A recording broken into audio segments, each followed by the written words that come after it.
Hello everybody.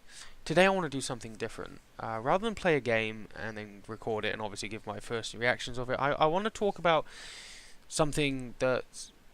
I want to talk about a game that I consider to have the best story ever.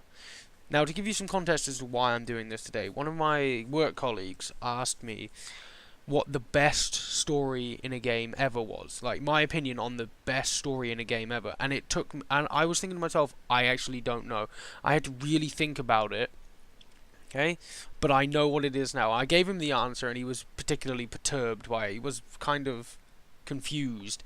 So, I thought I'd tell you guys as well. Now, before I tell you what it is, I want you to know that this game isn't amazingly written. It can be incredibly cliche at times, but it touches on topics that are very taboo and, as far as my knowledge extends, have never actually been included or talked about or discussed in many games, or if any game before, like, ever. And that game is FEAR2 Project Origin. Now, I know what you're thinking. If you've played FEAR2, you're probably saying to the screen right now, what the fuck are you talking about? It wasn't that great. Oh, no, I just said it isn't amazingly well written. I know. And if you haven't played FEAR2, then you're probably... I wouldn't blame you for just ignoring what I'm saying for now. But if you want to stick around, I'm going to explain to you why I think FEAR2 has one of, if not the greatest story ever. In my opinion, it has the greatest story ever. Now, I'm not going to give you a plot summary of FEAR2, because then I'd have to give you a plot summary of FEAR1, and that will just take forever. So if you want plot summaries, if you haven't played them before, I'm including the Wikipedia links in the description down below, and I will, you can read that, and it will give you an idea of what the plot is. So, but for the rest of us who have played it or are just curious about my amazing ramblings, this is what we're going to start with. So, as I said before, the story isn't amazingly well written and can be cliche, and to a lot of people I know who did play FEAR2, they said that the story borders on hard to follow and not particularly interesting. And sure, if that's your thing, if you don't find it interesting, that's entirely up to you. But I feel, because it touches on these topics, it touches on 3 topics, and I'm going to be talking about the 3 major topics that it touches on, that make the game amazing, that make the story of that game amazing. So let's start with the first big topic, for me. It touches on rape. Now, don't get triggered or anything. I'm not saying it's a good thing, but it talks about rape. Now, as far as I'm aware, it's very rarely ever done in video games. But specifically what FEAR2 does differently is it's female to male rape, rather than male to female rape. Now, the scene that happens for this is at the end of the game. The main antagonist of FEAR2, Alma, same as the it is attached to your player character, whose name is Michael Beckett. You're psychically linked at some point early in the story, and she hates you. She tries to kill you for half the game, because she hates being linked to you. But she confuses the hatred, and it morphs, she gets confused about why you're always there, and confuses her hatred for you with love about halfway through the game. She confuses it, and the only way she knows how to show love, which is another point, I'll elaborate on this in a further point, but the only way she knows how to show love is through sex. And so she keeps trying, for the second half of the story, to get close to you. So, in quick-time events, she jumps at you and you have to mash buttons to get her off of you, because you think she's attacking. The player's meant to think that she's attacking you. Where, if you listen to the audio when you push her away from you, she always cries the word, "why?" because she's not trying to attack you. She's trying to rape you, because that's the only way that she knows how to show love. Okay? Now this is phenomenal.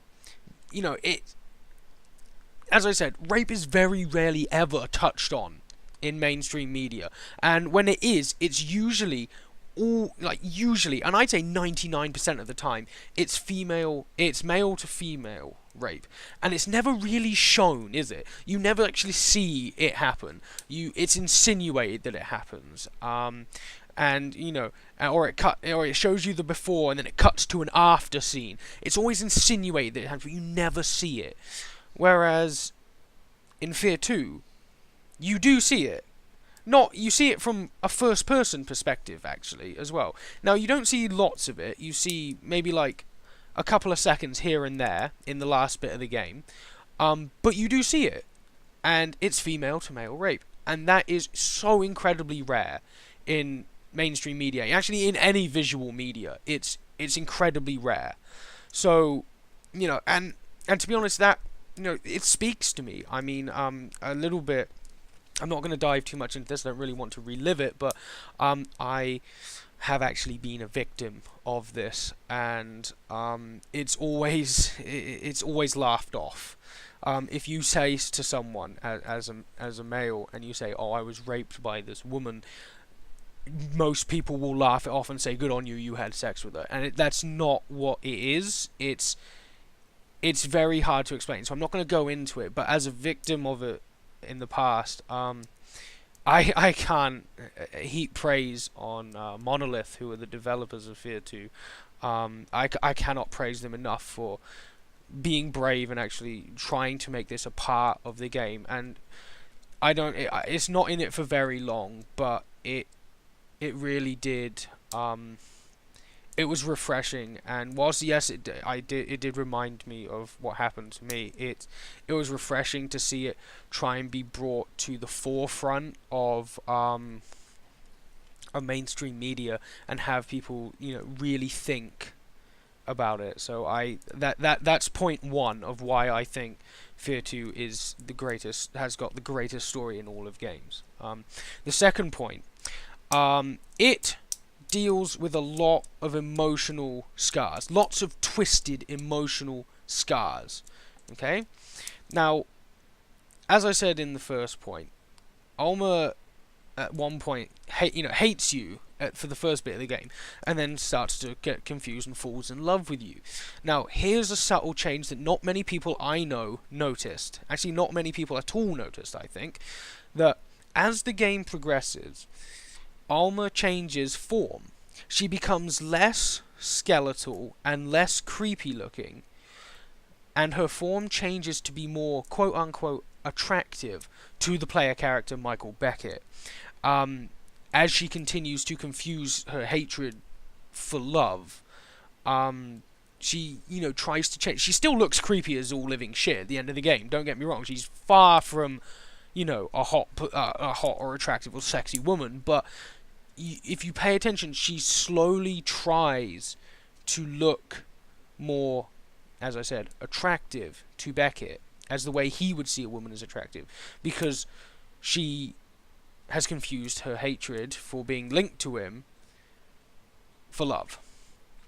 Now, this leads me into the final topic of which it touches on, and that is, it's mainly touched on in the first game, but because this is a sequel, it obviously is still a part of it, and that final topic is the sexual abuse of a minor.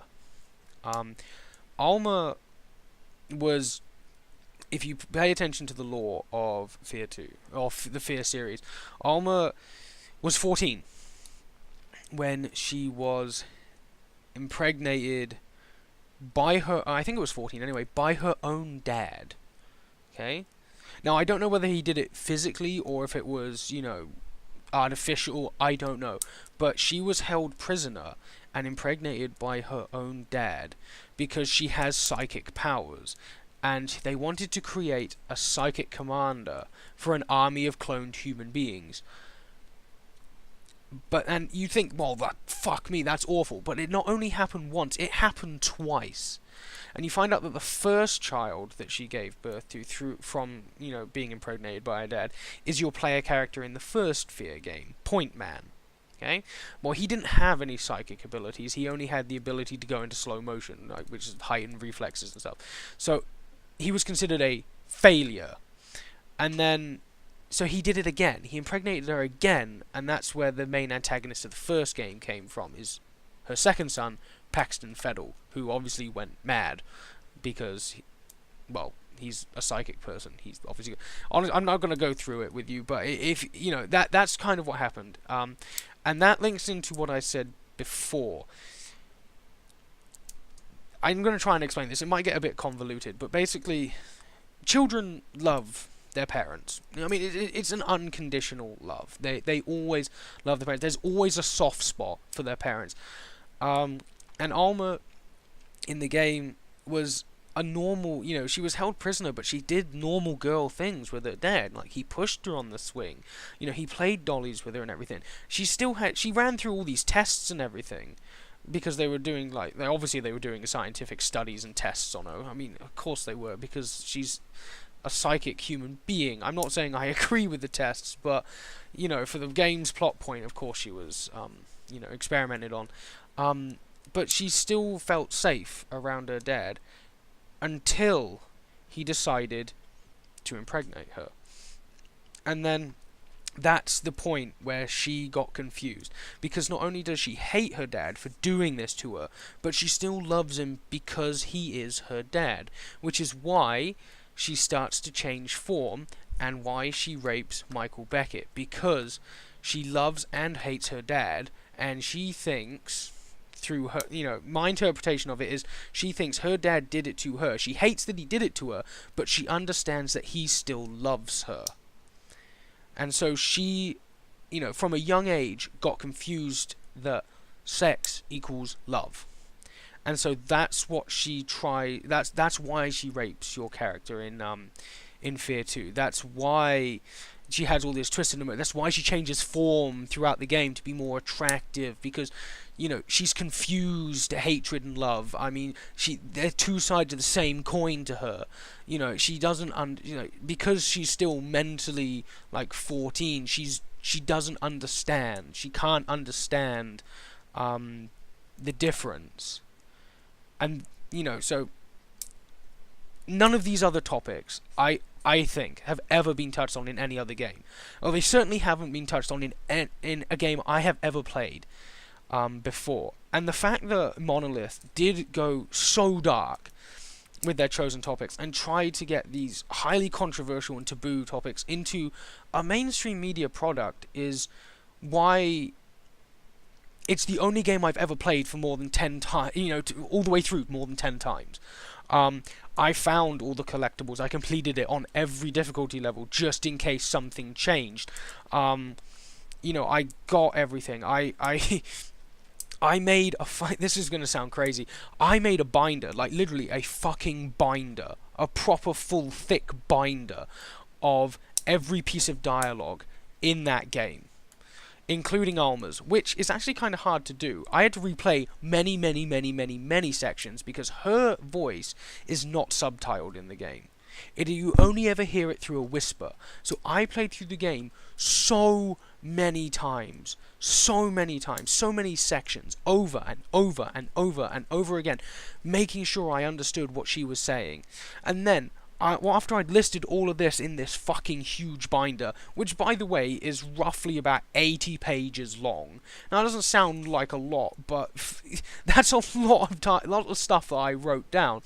So this 80-page worth of stuff, of dialogue, and then in the corners, I wrote in-depth interpretations of what I thought Monolith were trying to convey with each sentence that was uttered from each character.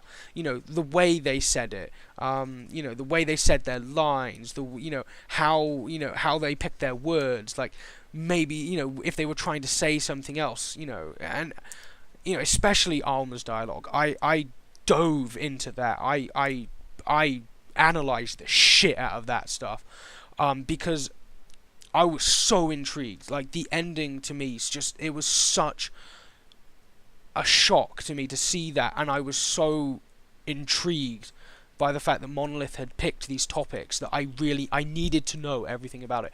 I can't explain it, I just needed to know.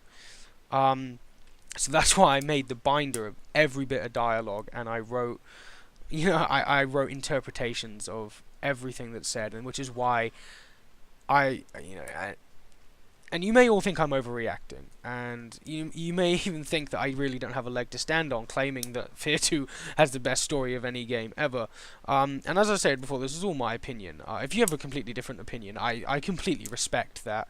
But all the information I've presented to you through talking in this video is why I think Fear 2 has the best story in a game ever, and it's why I have so much respect for Monolith as a gaming studio. They actually, I have, every time I see a game from Monolith, even if I don't like the genre, I buy it. I buy it on every platform I own, because honestly, I respect the hell out of Monolith that much for touching on these topics.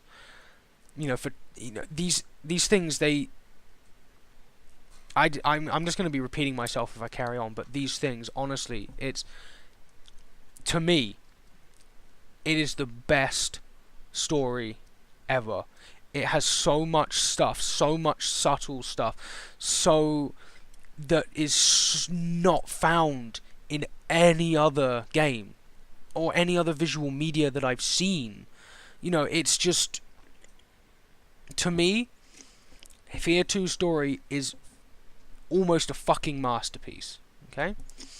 So, I don't want to ramble anymore and repeat what I've already said. But those, the female to male rape, the twisted emotional scars, and sexual abuse of a minor, those three topics combined together are the reason why I think this is the best story ever, because they've never been touched on before, and why I have so much respect for Monolith for trying to do something so out of the ordinary. So yeah, like that. This is the end of the video. I don't want to repeat myself, so this is the end of this video. If you made it this far into the video, look, congratulations. I really am not expecting anyone to actually listen to my ramblings. But if this video has interested you in Fear 2 or the Fear series in general, and you'd like a copy of one of the 3 games to play through, I wouldn't recommend Fear 3. It's not that great. But if you would like a copy of one of the 3 games, feel free to leave a comment below, and explain to me, and comment why you agree or disagree with me, or your interpretation of a game, or why you think another game's better, and I will be more than happy to give you a key, a Steam key for one of the 3 games. Obviously, I'm not loaded with money, so due to my monetary constraints, I can only really offer this to like 10 people at most. So yeah, but as I said, if you would like a copy, I'll more than happily give them out, because as I said, I really do feel strongly that Fear 2 is one of the best storytelling experiences I've ever played. If not, I'd say it is the best storytelling experience I've ever played.